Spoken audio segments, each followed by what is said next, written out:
Okay, we're back. Episode 2, uh, or Episode 1, Part 2, I guess we'll call it. Mordred's Community Multiplayer. We're here in Anbennar. Apologies, let me just gotta pull up my player list. There's so many people. Don't wanna miss people. We'll start with, okay, we'll start with Eskin. Pretty unfortunate situation. Shit happens, obviously, but not ideal.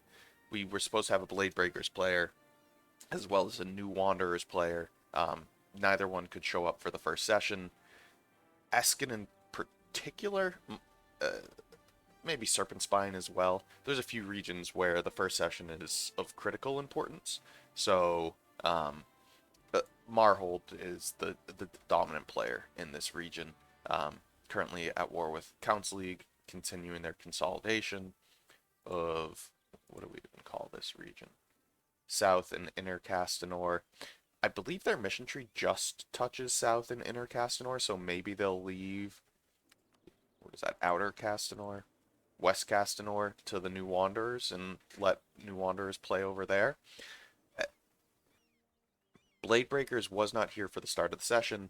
They got a sub who showed up a little bit late. That sub then did the Eskin thing, where they went into Council League and one of the other players here and tried to cut Marhold off, but because they were gone from the initial session, Marhold was already able to expand decently well and killed Blade Breakers pretty handily. Tech is a challenge for the orcs, and Marhold I think was already up maybe to Tech 5 when they went to war with Blade Breakers, so it was over quite quickly. Look for Blade Breakers or Marhold to continue to consolidate pretty quickly here and move into some of this rich farmland, grasslands area. Going to be a pretty strong game for our Marhold player. Let's take a quick look at the nation. Decent manpower, a little bit of debt, but it's all estates. Decent income. Going ideas offensive right out of the gate. Siege ability 20 is really nice. Discipline, land, fire, and shock is really nice. Attrition is interesting. It's going to be helpful with this mod in particular, with the cap raised to 10. And then army tradition from battles is pretty huge. You can get really good generals. This is kind of a worthless idea, but oh well. But a little bit nerfed from vanilla. I believe vanilla also had a land force limit modifier for offensive, and then obviously cav combat for Marhold. They seem to be working through their mission tree relatively well. They can hit this mission, get this elite mercenary company pretty quickly. One province left for this one. That's pretty huge. Decent tax income. And then they can work their way down through the various Marhold missions. Pretty strong modifiers here. A lot of them are temporary, but if you stack them right, oh,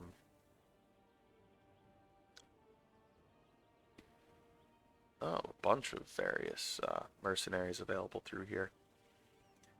And then let's see if they have any really powerful ones. Yeah, that's pretty cool modifier.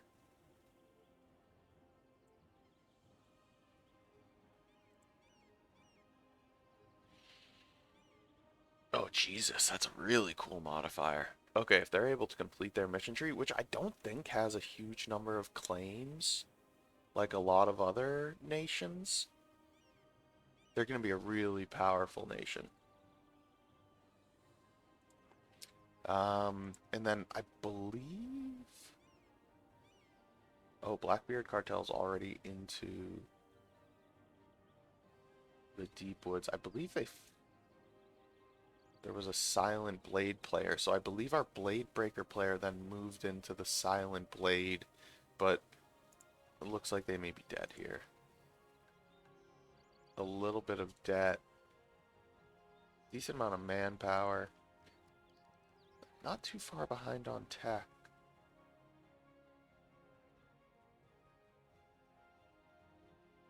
Okay. Not entirely sure what's going on in the deep woods. We'll take a look at Blade or Blackbeard Cartel. Obviously, they're going for Burkle Skolmdir, which has a mission tree pretty much focused on the deep woods and consolidating it. So that's going to be an interesting little piece of conflict to watch. Marhold does have missions into the deep wood, I believe. So I'd expect some conflict here. Not going to spend too much time until they get their formable because this all changes. Let's just make sure they're okay economically. Yeah, relatively weak. 26 force limit's actually pretty good because they're still an adventurer. Um, yeah, only 20 for Marhold. But Marhold has the ability to continue to consolidate here, and then Blackbeard obviously can consolidate here. So it might be a later game conflict brewing in that area. Moving over to the Shattered Crown. Consolidated the Dwarven capital. Grabbed Ernatveer, which is huge. Grabbed the Mithril Hold. Obviously, these are going to be damaged or ruined just because of the way the mechanics work, and it's super expensive to restore them at this point in the game, but orcs don't really need it. They've got a huge manpower pool, and their upkeep is relatively low. Through... I don't know what it's through. Yeah, through this. So, till 1494, you can expand pretty rapidly and not really have to worry about your income too much. So expect them to continue to grow. I believe there's some shenanigans going on here between Duran Blue Shield and Shattered Crown. We'll see what comes of that. What else do we have? We have the ever migrating Ruby Company. I believe they're moving over to Verkal Gulen to become the Gold Dwarves. And then we have Oddval Khanzad moving along low on manpower, which is to be expected. There's relatively high populations in these provinces, so it drains your manpower to colonize. But once you get your tech far enough up, it becomes much easier. So expect Oddval Khanzad to start expanding pretty rapidly in the next session. One of the more interesting dynamics we have going is Bulwar. So obviously, Keterata is a regional superpower. Oh yeah, we didn't take a look at this previously. But Keterata number 3, Dekakagon number 4, Gowid, Loren, Riveria, and Wex. Interesting. Didn't expect to see Riveria up there so soon. But overall, we've got Keterata allied with Aurelium. They fought a relatively... Jesus, this Vassal Swarm is huge. Costly war with the Jadari. So the Jadari essentially got cut off by Aurelium for their expansion into Bulwar, and then there's a number of players in Rahen, so relatively limited expansion options for them. Yeah, Aurelium's consolidated this region very well.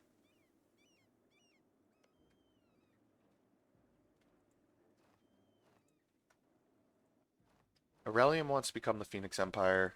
Keterata's mission tree is basically done. They expand this way a little bit, and then that's about it. So they're kind of a wild card. Huge manpower pool. Really strong economy. They do have a little bit of debt, but it's all from the estate. Their estates are in relatively good shape. So yeah, this is a pretty strong alliance block right now. They want quality. They have not unlocked an idea. They're a little bit behind on tech. They're also way behind on tech, Aurelium. And then their economy's in rougher shape. But they don't have any debt right now.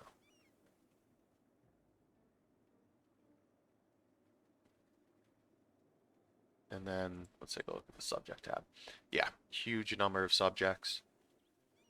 expect them to continue to expand. The other party in Bulwar is our friends Raoul. They also have some vassals. I don't know how they got this exclave. I'm not sure what the diplomacy between Raoul and Aurelium is. Both of them want to expand quite a bit. This mission tree, where is it? Yeah, you need 100 provinces and you form Syriacus. This one, you need 100 provinces and you form the Phoenix Empire. So at some point, there's going to be a war between these two. I almost wonder if it would have made more sense for Raoul to... See, it's tough to align with Jadari to take down Aurelium, but then obviously Jadari is looking to form the Jad Empire. Needs a similar number of provinces.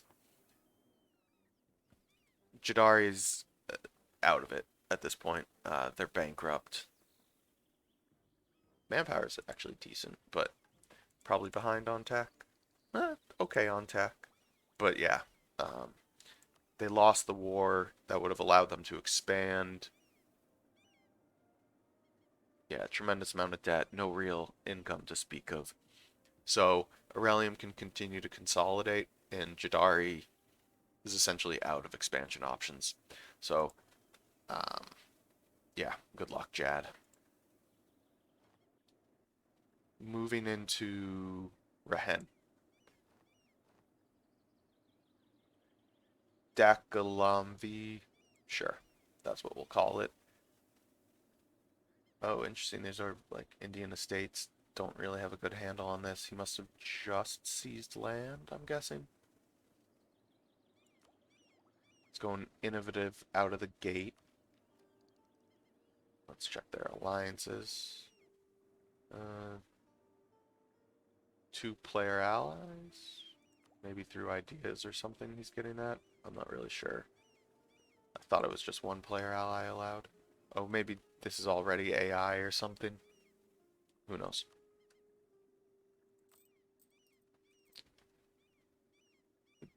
Low income. Up to date on tech. Decent manpower pool. A little bit light on it right now. But I believe they've got some sort of formable. Yeah, so all they need is admin 10. And then they'll change their tag. So they're doing pretty well. Van Rahar. Oh, is this already the formable? Oh, Looming Disaster. Peasants War. Is this the formable? Let's check our player list.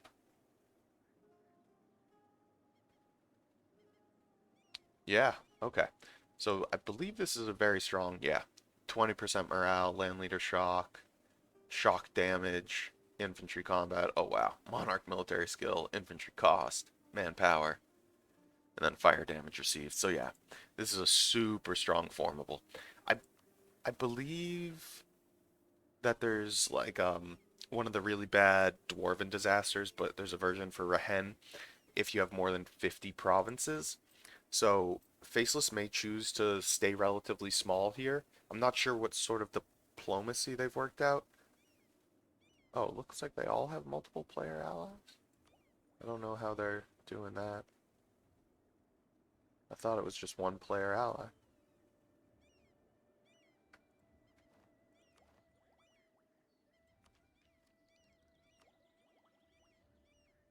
So I'm pretty sure this is a player as well. Okay, whatever. That's something for someone else to sort out. Van Rahar. Let's see if they've got any cool buffs in this mission tree.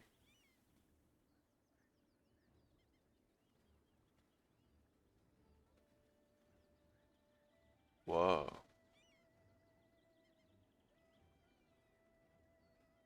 Yeah, look at that. Morale of armies, discipline, army trad. You're trading tech costs and idea costs, which is bad, but I'll still take it. What do we have to do? 50k manpower, and then we start working our way through there. Some culture conversion. And then we're there, basically. Oh, wow. Yeah. Look at all these bonuses. Oh, that's a really cool mission to pop. That's a strong ruler. And the nice part about these is they're not necessarily locked behind conquest missions. So, um, less conflict. They could expand if they wanted to, obviously, um, but they don't have to get the full weight of their military buffs, if you will. And then these are the Elephant Lords. Um, they obviously are also a tag switch. They get some really cool bonuses. I thought they have some sort of like they have a mission that unlocks something. I don't know how to access it, but essentially some really strong cav buffs. Um, I thought it was like a faction type thing, but they'll be pretty strong. They've expanded well. Um, I would say coming out of Rahen, the Elephant Lords probably have the most room to grow. Obviously, Bim Lao is a player. Um, there's a player here, player here.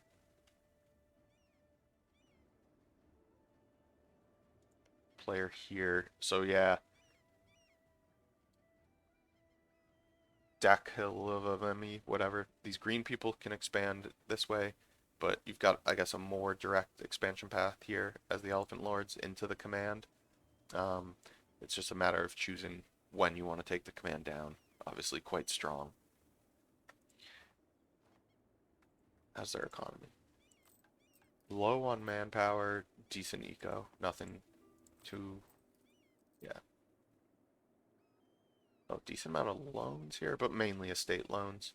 So yeah, Bim Lao, wow, good amount of cash. I'm surprised no one's moved in here. There's some, yeah, nice estuaries and also a center of trade. But Bim Lao seems to be expanding well.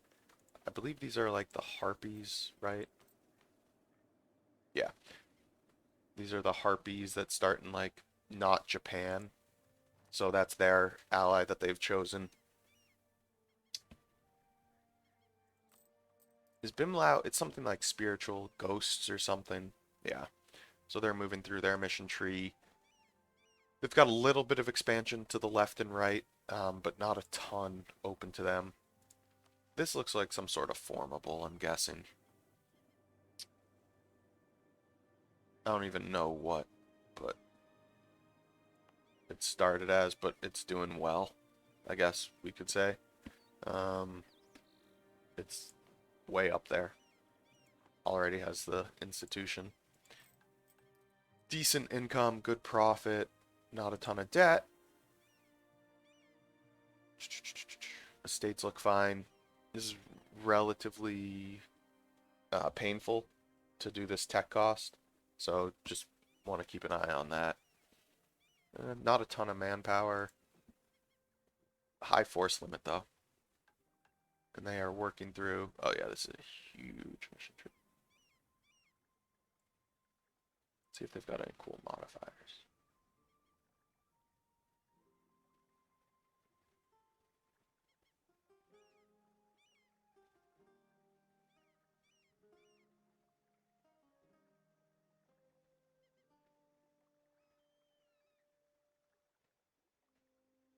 Yeah, nothing too powerful from a modifier perspective. Any cool reforms? Oh yeah. Oh, the Ghost Emperor.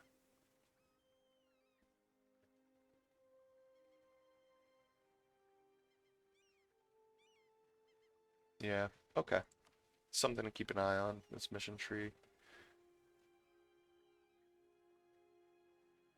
Oh, wow. Some sort of missions for the Ghost Emperor? Interesting.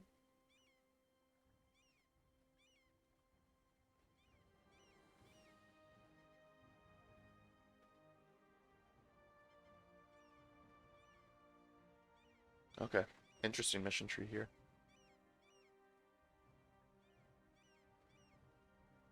That's probably a cool event if I had to guess, considering looks like it's relatively expensive to get there.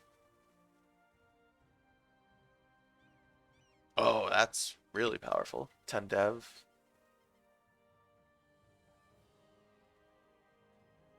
and 5 missile. Oh, is that like a vassal of theirs? Oh, a march. Cool. It's an interesting mechanic. You can give them 5 discipline. Okay. Oh, wow, this nation's in trouble. Not really sure what happened to them, but they're essentially dead. Or very close to it, especially with such a strong player to their north.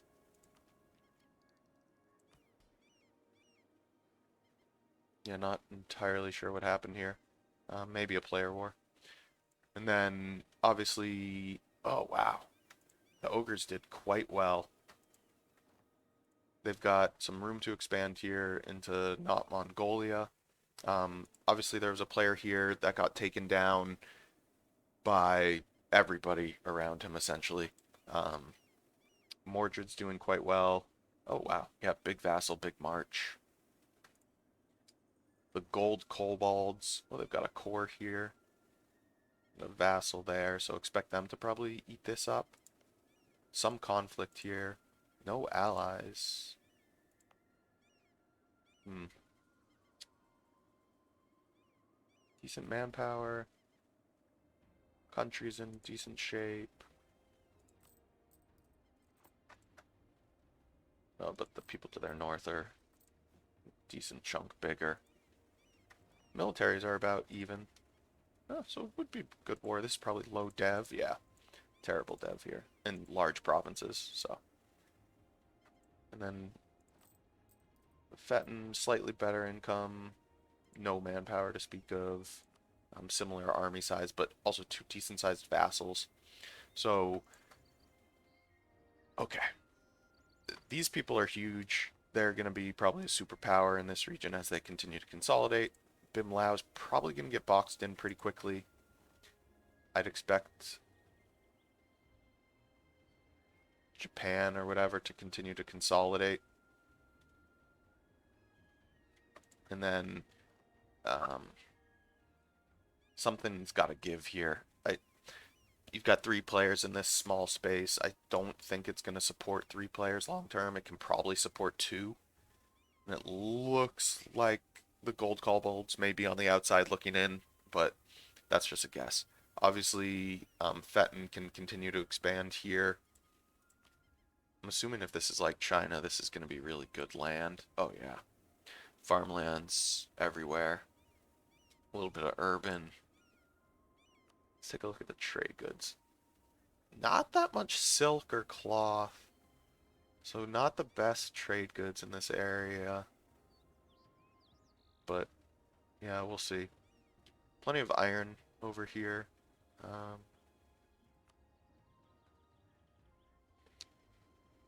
yeah, I think that's everyone for the most part. So this region, I think we're going to continue to see multiple player wars. Um, I think it's just a nature of the nations and the mission trees and the formables in this region. I don't think these people are long for this world. Bim Lao might not be long for this world. And then I think one of these is probably not long for this world.